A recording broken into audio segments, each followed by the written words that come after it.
Co właśnie widzicie? Pytanie może wydać się dość banalne. Oczywiście, że początek wielkiego hitu Nintendo, The Legend of Zelda Breath of the Wild. Możecie to wiedzieć nawet jeśli w ten wielki hit nie graliście, ale najważniejsze pytanie jest takie. Dlaczego? Dlaczego to wiecie? Dlaczego ta scena jest tak rozpoznawalna? Czy to tylko dlatego, że jest ona z początku gry, a może to charakterystyczna oprawa graficzna dokłada tu nieco? A co jeśli to ta idylliczna ścieżka dźwiękowa przygrywająca w tej scenie odpowiada za tę rozpoznawalność? Moim zdaniem każda z tych odpowiedzi jest tak naprawdę prawdziwa, bo jest to oczywiście bardzo estetycznie atrakcyjna scena, ale zawiera ona w sobie coś więcej niż tylko sumę jej pojedynczych elementów. Mam na myśli tę emocję niepewności związaną z nadchodzącą przygodą. I tu padło słowo klucz, czyli przygoda. Początek Zeldy to pokaz otwartości, piękna i estetyki widzianego świata, ale też zaproszenie w jego głąb, zaproszenie do wnikliwego poznania, zwiedzenia tego, co ma nam on do zaoferowania, a czego jeszcze nie znamy. I powiem wam, że według mnie naprawdę mało gier osiągnęło to, co udało się Zeldzie, czyli stworzenie pięknego świata ze złożonymi systemami, który jest przepełniony tak ogromną ilością możliwości, ale też jest milczący brakiem krzykliwych znaczników, znaków zapytania, piktogramów i wszelkich wizualnych rozpraszaczy. Namiastki tego uczucia doznałem kilka lat temu w Elden Ringu, czyli tytule, który pod względem konstrukcji otwartego świata przyjmował podobną filozofię co wspomniana Zelda. Ale dzisiaj znalazłem kolejną grę, która daje mi namiastkę tego uczucia, pozwala mi poczuć ducha przygody, wyruszyć w podróż i zatopić w niej naprawdę dużo godzin. A jest nią Dragon's Dogma 2. I w tym eseju chciałbym zaprosić was na wspólną, krótką, lecz treściwą podróż po otwartych światach w grach, gdzie odkryjemy, jak je nie zepsuć. Ja jestem Jakub, eseista i zapraszam do oglądania. Najpopularniejsze gry z otwartymi światami, czy to GTA, Red Dead Redemption, Assassin's Creed, Far Cry czy inne, to gry bardzo rozgadane, głośne i przytłaczające swoimi wielkimi, pięknymi, pełnymi aktywnościami światami otwartymi. I każdy z tych światów, a zwłaszcza te należące do podgatunku od Ubisoftowego, nazwijmy go tak, ma w sobie ten ważny element składowy. Jest nim oczywiście a także to. Mówię oczywiście o cichym władcy światów w grach, czyli znaczniku. Dla większości z tych produkcji najważniejszym, choć nieuświadomionym elemencie gry, bez którego ta rozleciałaby się jak domek z kart. Znacznik to bardzo wygodny pomocnik przy tworzeniu otwartych światów. Dzięki niemu można bowiem pofolgować sobie z bardziej wymagającym projektowaniem poziomów i mikroświatów na rzecz ładnego, choć niefunkcjonalnego designu, tak świata, jak i questów. Wyobraźcie sobie przykładowo, że musicie przejść misję w takim GTA 5 czy trzecim Wiedźminie bez jakiegokolwiek interfejsu. Jeśli graliście w te gry, to przyznacie, że byłoby to dość ciężkie. W takim GTA 5 przykładowo zdarzają się sytuacje, gdzie podróżujemy z kimś autem i ten ktoś mówi, że wie dokąd musimy jechać, ale nie jest to wyrażone wprost w dialogu, tylko po prostu pojawia się na minimapie nasz cel. No, przyznacie, że bez tej minimapy ciężko byłoby się w tym świecie odnaleźć w takiej sytuacji. Ale w Zeldzie czy Dragon's Dogmie jest inaczej. Teraz pytanie, czym ta inność stoi i dlaczego jest inna i być może lepsza? I żeby lepiej ukazać te różnice, chciałbym poprosić was, żebyście wyobrazili sobie teraz, że wyjeżdżacie w taką kontrolowaną wycieczkę za granicą, w jakieś egzotyczne miejsce. No i tam co?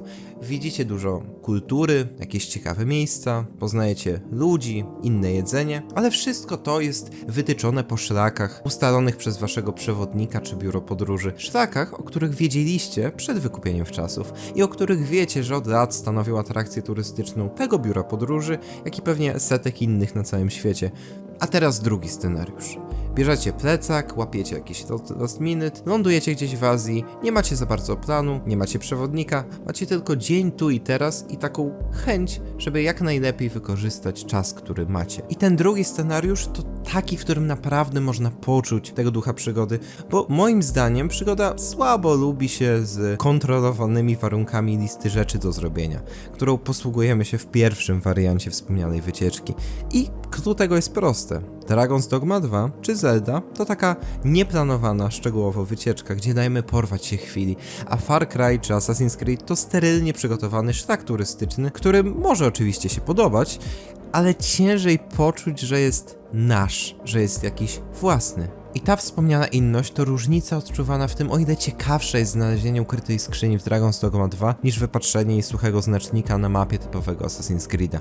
O ile większe wrażenie zrobi na nas niespodziewane natknięcie się na obóz wrogów przy swobodnej przechadzce, niż jeśli znaleźlibyśmy na mapie w Wiedźminie przykładowo gniazdo potworów, czy nawet sugerujący wiele znak zapytania.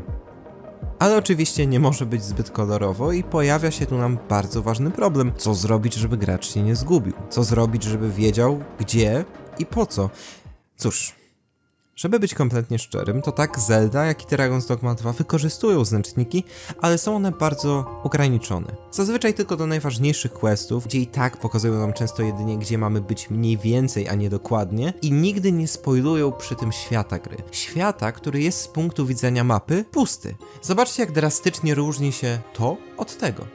I nie wiem jak dla was, ale dla mnie jest coś uspokajającego w tej mapie po lewej stronie. Może to już dorosłe życie zabrało się za mnie, że gdy widzę listę rzeczy do zrobienia, to trochę mi się odechciewa. I to wiąże się mocno z pewnym problemem, który miałem z trzecim Wiedźminem. Po kilku pierwszych godzinach, gdy na dobre trafiłem już do otwartego świata, jako gracz, który chciał zebrać wszystkie questy i zlecenia w okolicy, byłem bombardowany mnogością zadań i punktów do odwiedzenia, znaczników, tablic do wyczyszczenia. I teraz tak, przeszedłem tę grę tak z 6-7 razy, mam w niej ponad 2000 godzin, a i tak za każdym razem ten moment był dla mnie okropnie przytłaczający. Czułem się wtedy, jakbym miał obowiązek do spełnienia, a nie przygodę do przeżycia. Gra w tamtym momencie nie zachęcała mnie do grania dalej. W pewien sposób przytłaczała mnie i trochę odstraszała. I jest to niewątpliwie niebezpieczeństwo płynące z takiego podejścia do designu, gdy nie miarkuje się informacji o zawartości, jaką gra ma w sobie dla gracza.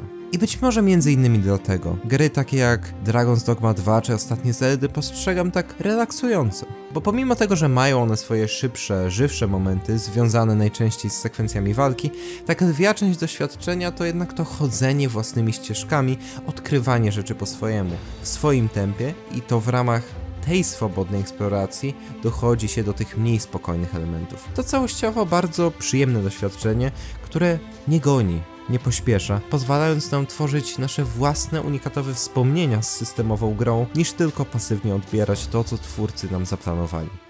Znaczy też, wiadomo, to nie jest tak, że DD2 czy Zelda to gry tak dobre, bo twórcy zrobili sobie mapę gry, po czym uradowani stwierdzili: masz graczu, radź sobie, coś sobie zrób. Być może pamiętacie, że wcześniej w tym filmie określiłem designowanie znacznikowe otwartych światów jako łatwiejsze. Dlaczego? Znacznik wyręcza świat, bo gdy element interfejsu mówi dokładnie co, gdzie i jak, to wtedy świat zostaje zwolniony z tego obowiązku, bo ktoś gracza o tym poinformować musi. A przez świat mam na myśli nie tylko jego fizyczną konstrukcję, ale też bohaterów, ów miejsc współtworzących. Dragon's Dogma 2 zawiera ciekawe rozwiązanie tego problemu przy użyciu bohaterów właśnie. Czasami nasz cel nie jest podany wprost. Wiemy mniej więcej, gdzie się udać, ale szybkie zbadanie mapy gry nie odkryje przed nami naszej ostatecznej destynacji. Zamiast tego musimy skorzystać ze świata gry i obecnych w nim postaci. I tak, w jednym questie dostajemy informację, że świecące w nocy kwiaty wyznaczają nam drogę do celu, więc udajemy się za tymi kwiatami w nocy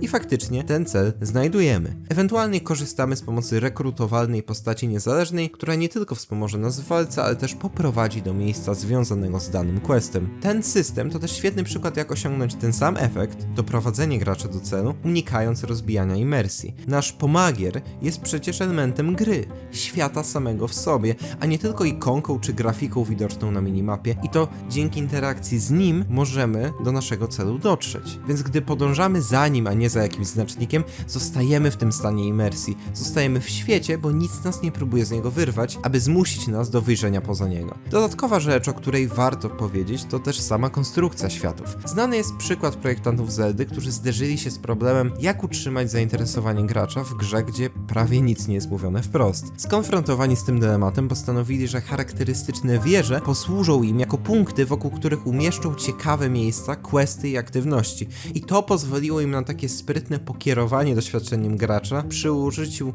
niewidzialnej ręki designu. Zamiast szarpać gracza za włosy i wskazywać palcem idź tam. Dragon's Dogma 2 również uderza w podobną szkołę designu, również rozrzucając po mapie wiele ciekawych i co ważne, nieoznaczonych miejsc, do których możemy się udać, aby zwiedzać i przeżywać tam własne przygody. A gdy zachęceni widokiem tajemniczej jaskini zechcemy dokładnie ją obejść, to nigdy nie wiemy, czy wyjście z drugiej jej strony nie pokieruje nas ku nowej, ciekawej aktywności.